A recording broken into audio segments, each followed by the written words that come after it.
petite vidéo toute simple pour vous parler de mon expérience en tant que famille d'accueil pour la première fois des petits loulous que donc j'ai fait adopter. Il faut savoir que cette vidéo a été tournée en novembre mais que je ne l'avais pas montée et je ne l'avais pas publiée. C'est pour ça qu'il y a un petit saut dans le temps et que j'ai l'air un petit peu fatiguée parce que la période avait été un peu compliquée.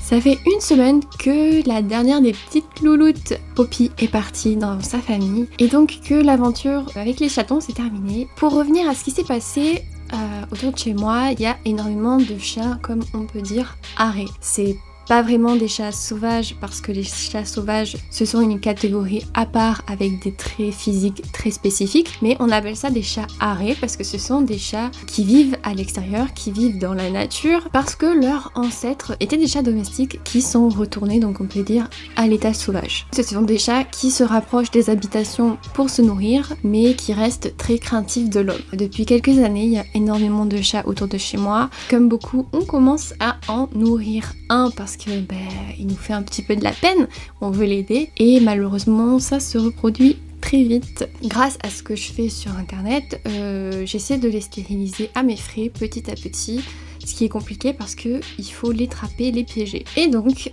il y avait cette maman que j'avais déjà réussi à attraper. Dans une première vidéo, on la voit, c'est un short où en fait au moment de la transférer dans la caisse de transport, j'avais un peu foiré et elle s'était échappée. Début août, le piège avait été remis en place, c'est pas moi qui l'avais remis, mais elle s'est faite attraper et on a découvert que cette petite chatte avait des petits. Donc déjà ça a été très compliqué parce que j'ai dû aller chercher les petits, les attraper, ça n'a pas été évident parce qu'ils étaient dans une grange stabulation et donc ils allaient se cacher à chaque fois que je venais. Donc ça a été des allers-retours incessants, à rester planqués, à les guetter, à les attraper vraiment un par un ça a duré 2 jours, donc ça a été déjà assez éprouvant et donc s'est posé la question de ce qui allait être des petits. Déjà la maman, c'était sûr que je l'emmenais se faire stériliser. Malheureusement, comme elle a été prise au piège un week-end, ça a été long pour avoir le rendez-vous. Elle est restée longtemps dans une cage. J'ai dû aller d'urgence acheter une cage un peu plus grande pour qu'elle ait un peu plus de confort avec ses petits. Et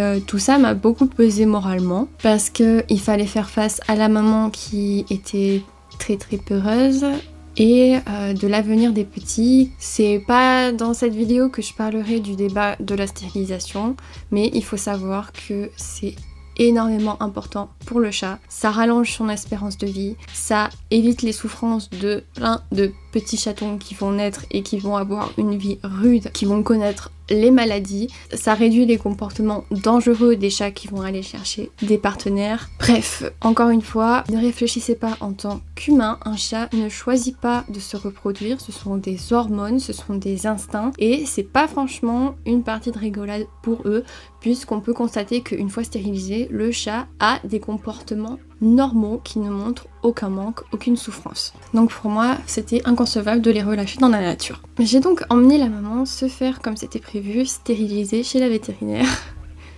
Mais j'étais très stressée au moment du transfert dans la cage vu ce qui s'était passé la dernière fois. De manière inattendue, un des petits chatons est rentré d'abord dans la caisse de transport avant la maman. Et ce petit chaton, c'est le petit chaton noir Tia. Pour ceux qui me suivent sur les réseaux, vous savez déjà la suite qui l'attend.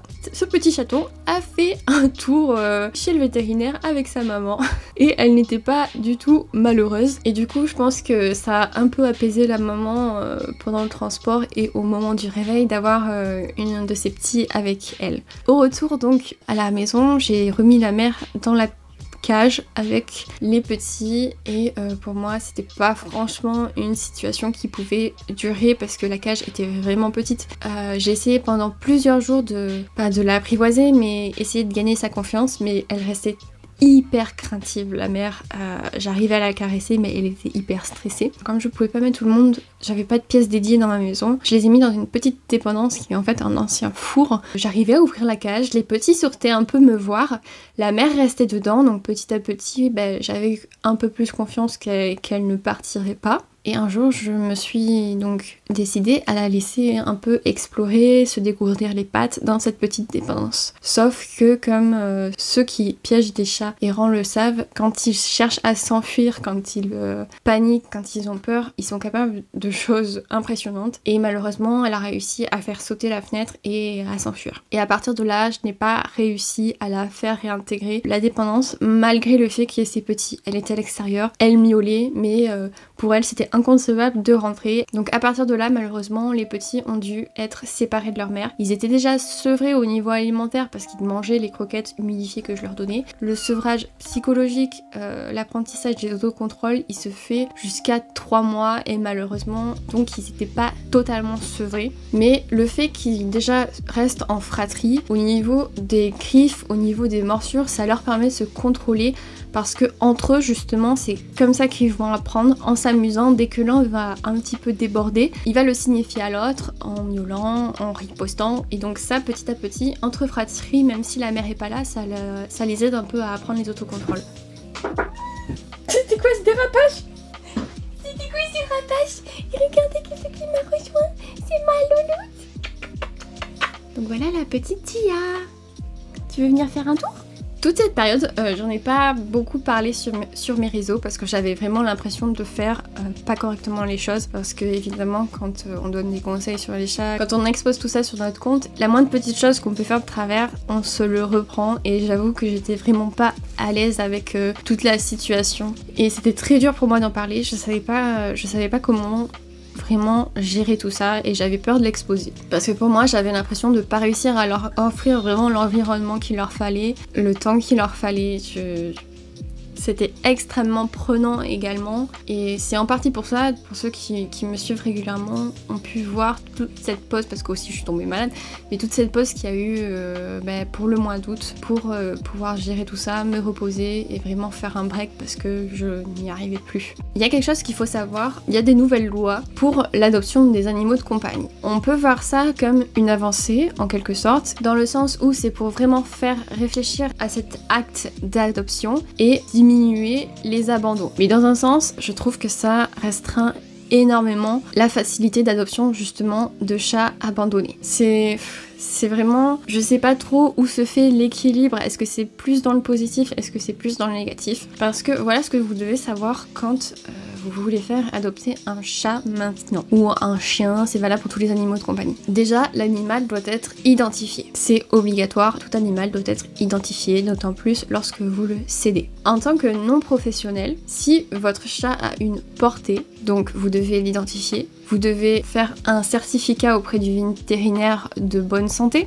Tout ça, malheureusement, c'est à vos frais, parce que vous ne pouvez pas demander à l'adoptant de rembourser une partie de ses frais. L'animal doit être donné gratuitement si vous n'êtes pas un professionnel. Donc tout ça, sur des portées de 5 chatons, ça a des coûts énormes pour quelqu'un comme ça qui trouve une portée. Il y a également des certificats d'engagement à faire signer à la personne adoptante 7 jours minimum avant de venir récupérer l'animal. Tout ça fait que de base je souhaitais gérer ça toute seule, mais je me suis rendu compte que ça allait pas être possible d'un point de vue déjà financier, également d'un point de vue légal pour faire toutes les choses correctement. Sur les conseils de plusieurs personnes, je me suis rapprochée d'une association. Faut savoir qu'il n'y en a pas beaucoup dans ma région, et ce que j'avais peur surtout, si je vais demander à une association, est-ce qu'ils vont me prendre les petits? Moi je voulais absolument conserver les petits où ils étaient, il y avait leur mère à proximité, je me sentais capable de prendre soin d'eux, mais j'avais très peur au niveau de la démarche pour trouver des familles qui soient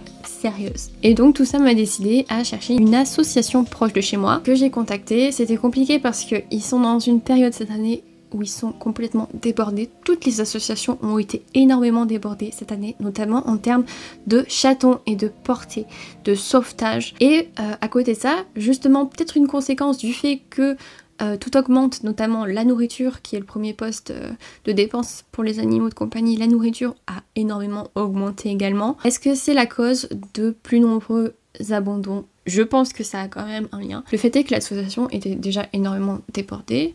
mais elle a accepté donc de m'aider dans cette démarche. Je restais famille d'accueil, donc je gardais les petits. Je m'occupais de tout ce qui était alimentation, il n'y avait pas de souci, j'avais pas besoin de autant que l'association garde pour d'autres chats. Mais donc elle m'aidait au niveau pour l'adoption et pour toutes les démarches administratives. Et à côté de ça, j'essayais de leur donner un petit peu de visibilité. Et j'avoue que ça m'a énormément facilité la tâche et je sais pas trop comment j'aurais fait toute seule. Déjà un énorme merci à cette association et si vous voulez leur donner, je mettrai le lien dans la description ou un petit lien sur la vidéo. Donc voilà, en tant que famille d'accueil, je continue à m'occuper des chatons. Autant vous dire que ça n'a pas été de tout repos parce que la mère continuait à les appeler incessamment à l'extérieur. Moi qui pensais qu'au bout de quelques jours elle allait lâcher l'affaire, elle n'a pas lâché l'affaire. Ça a duré jusqu'à ce que les premiers partent. Et le souci c'est que les petits arrivaient parfois à s'enfuir avec. Je leur avais fait un enclos à l'extérieur parce que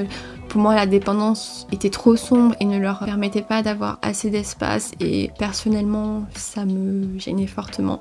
Donc je voulais pas qu'ils soient en liberté pour leur sécurité, mais aussi le fait que après à l'adoption ils seraient peut-être pas en extérieur en liberté, mais je voulais quand même leur fournir un petit peu plus d'espace et de distraction parce que faut pas le nier, l'extérieur est énormément source de distraction parce que nous on peut pas toujours être là en permanence pour eux et de découverte.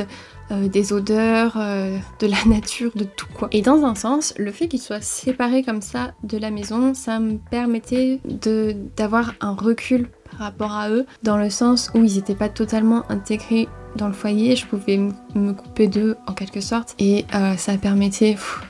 tout est relatif, hein, de pas trop s'attacher, même si je me suis énormément attachée à eux. Pour eux déjà c'est mieux qu'ils soient séparés des autres chats. On sait pas, quand c'est des chatons trouvés comme ça, on sait pas s'ils sont porteurs de maladies. Donc c'est à la fois pour la sécurité des chatons et des autres chats. Parce que c'est pareil, ce qui rajoute le coup, c'est que des chatons comme ça, il faut les tester pour le sida et la leucose, qui peuvent être transmis aux chatons par la mère. Donc c'est également encore des coûts, si on veut pas passer par une association. Le premier mois s'est écoulé à prendre soin de ces petits loulous, chacun a développé leur petit caractère. J'ai souvent fait des allers-retours pour aller les chercher auprès de leur mère, c'était pas évident. Ça fait également encore plus culpabiliser. Mais un mois est passé et il y a eu enfin un match pour un des petits, pour Noctis, qui a pu partir auprès de sa famille. Noctis qui était très câlin, qui était très proche de moi également, donc ça fait drôle déjà quand le premier part, mais heureusement comme le trajet s'est super bien passé, il y avait 1 heure de trajet, il a dormi sur les jambes de la personne et à l'arrivée à la maison,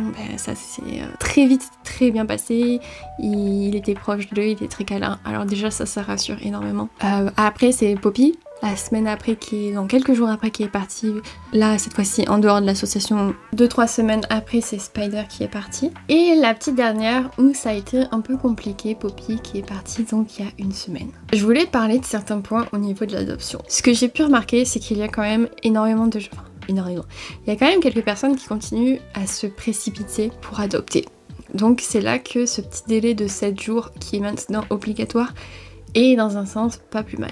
Parce que j'ai pu avoir des contacts de personnes qui d'un seul coup voulaient absolument adopter un des petits qu'ils avaient un gros coup de cœur. Alors soit les démarches auprès de l'association après n'étaient pas faites, soit les démarches étaient faites dans la foulée et après je n'ai plus une nouvelle. Et en essayant de les recontacter, c'était finalement on a des choses à régler, pour l'instant on met l'adoption de côté, mais vous trouverez bien quelqu'un pour l'adopter. Enfin même pas un désolé, ça m'a un peu choquée. Donc on voit quand même voilà des gens qui se précipitent pour au final reculer, et d'autres personnes qui font les choses vite mais qui ont un vrai coup de cœur et qui veulent véritablement adopter et qui ont vraiment tout préparé pour l'arrivée du petit loulou à la maison. Autre petit point dont je voulais parler, c'est de la phrase « On ne choisit pas un chat, c'est le chat qui nous choisit ». Comment vous dire qu'au départ, moi j'ai toujours trouvé cette phrase extrêmement poétique, extrêmement belle, et j'ai pu la dire à certains moments. Ces dernières années, en apprenant plus sur le caractère du chat, et encore plus avec cette expérience de l'adoption, je n'aime plus du tout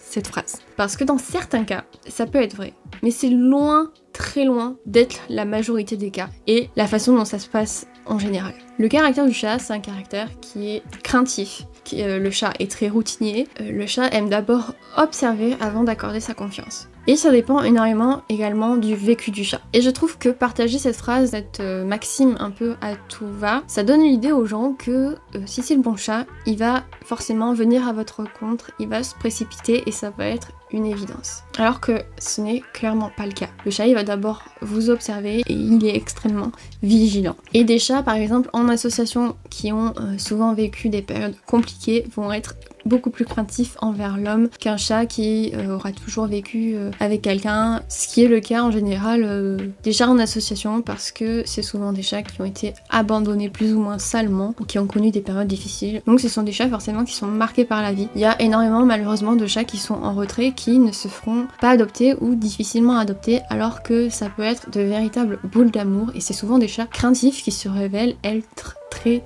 affectueux. Et donc ça fait à la fois des déçus pour nous qui n'avons pas le feeling, on se dit bah non en fait il nous a pas choisi donc on va pas le prendre, et bah des déceptions pour le chat qui est mal compris. Pour moi, la relation avec le chat, elle se construit. On gagne sa confiance pour qu'il nous choisisse. Et ce n'est pas voilà, le chat qui se précipite sur nous, même si dans certains cas, ça arrive et c'est magnifique. Et c'est un peu ce que j'ai vécu avec un des adoptants. Ça s'est, j'avoue, très mal passé au moment de l'adoption parce que j'ai eu beaucoup de difficultés à attraper le petit chaton. Ça a fait beaucoup se remettre en question la personne qui a trouvé ne pas avoir le feeling, parce que justement dans sa première expérience, son premier chat, ça avait été vraiment un coup de foudre. Et moi ça m'a un peu démoralisée parce que je sais comment le chaton, c'était Poppy, je sais comment elle était, et elle était extrêmement câline, mais il fallait qu'elle ait l'habitude de nous et qu'elle prenne confiance. Ça m'a fait du mal pour elle, et en parlant avec cette personne, en refaisant une visite finalement, ça s'est beaucoup mieux passé, tout le monde était plus apaisé parce que également moi j'avais été très stressée de ne pas pouvoir l'attraper. Tout ça, moi qui stresse, le chat le sent, le chat il stresse aussi, tout le monde stresse en retour, ça avait été catastrophique, et là ça s'est passé beaucoup plus calmement et j'ai réussi à l'attraper tout en douceur. Et à l'arrivée de son nouveau foyer, forcément elle s'est un peu cachée, mais au fil des jours ça commence à s'améliorer et elle commence à jouer, à être câline, à découvrir. Vraiment, laissez la chance aux chats qui sont un peu plus distants, parce que ça peut être des boules d'amour. Ils peuvent vivre de très belles relations avec vous. Donc voilà un petit peu pour mon expérience de ce qui s'est passé.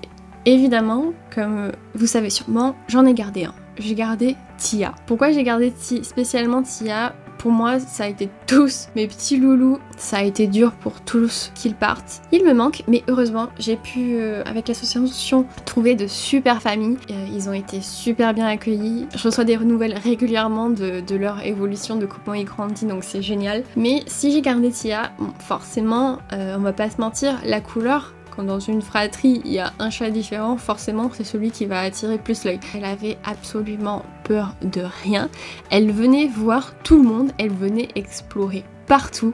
J'ai rarement vu un chat justement qui soit aussi peu peureux que ça. Et ça a tapé un peu dans l'œil de ma famille, qui l'ont trouvée plutôt mignonne. J'avoue que ça m'a fait énormément de peine de me dire qu'elle allait partir. Donc c'est un peu comme ça qu'elle est restée. Et j'avoue que ces derniers jours, le fait que tout soit fini, ça permet une coupure un peu plus en douceur que d'avoir expédier tout le monde dans des familles, dans des nouveaux foyers. Et elle est vraiment rigolote. Donc ça fait la petite nouvelle dans la famille Crazy Cat, la petite nouvelle Tia. Pour l'instant c'est un peu compliqué avec les autres, elle se fait un peu cracher dessus par tout le monde, mais elle s'en formalise pas plus que ça. Elle continue à faire sa petite vie, à jouer, à essayer de les titiller. Je pense que du fait qu'elle soit comme ça va aller assez rapidement avec les autres pour l'accepter. On verra bien. Mais voilà, je voulais vous faire une vidéo pour vous expliquer un peu tout ce qui s'est passé ces derniers mois, et donc pour vous parler de ce concept qui est peut-être pas hyper connu par tout le monde,